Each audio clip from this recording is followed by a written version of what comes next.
Good morning guys. Ito pala ay nagpapasalamat ako. Ito ang pinaka-the best kong pasalamat talaga. Dahil siya po talagang laging gumagabay sa akin. Itong tao na ito, na-appreciate ko talaga. Kasi kung dahil sa kanya,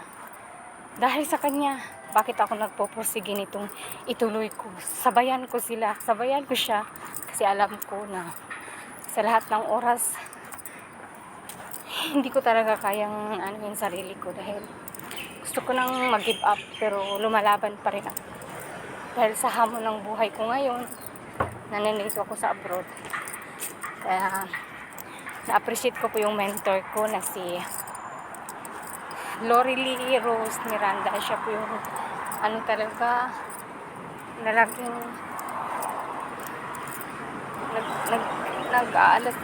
nagpaalala sa akin araw-araw.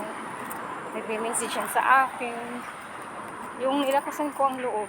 Kasi sa hirap ng buhay ko guys, mag-isa lang ako lahat akin.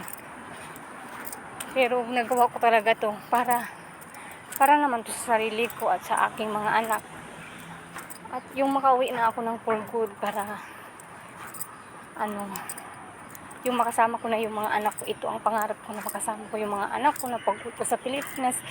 Syempre may financial freedom ako dahil mahirap na pag wala kang financial freedom na uuwi ka doon. Kada kilos mo pera, di ba? Kaya bago ako uwi sa Pilipinas guys, makasama ko yung mga anak ko. Magkakaroon na po ako ng financial freedom para sa sarili ko rin at sa mga anak ko. Dahil matagal na po akong hindi umuwi guys. 6 years na hindi ako umuwi. Kaya tibayan ko ang loob ko para po naman doon sa sarili ko at sa mga anak ko. Kaya lumalaban ako. Kahit anong hamon ng buhay ko sa talagang nilalabanan ko guys. Yan si mentor ko. Siya po ang ko. Laging nagpaalala sa akin araw-araw. Hindi niya ako pinagbibiyaan. Laging supportive sa akin.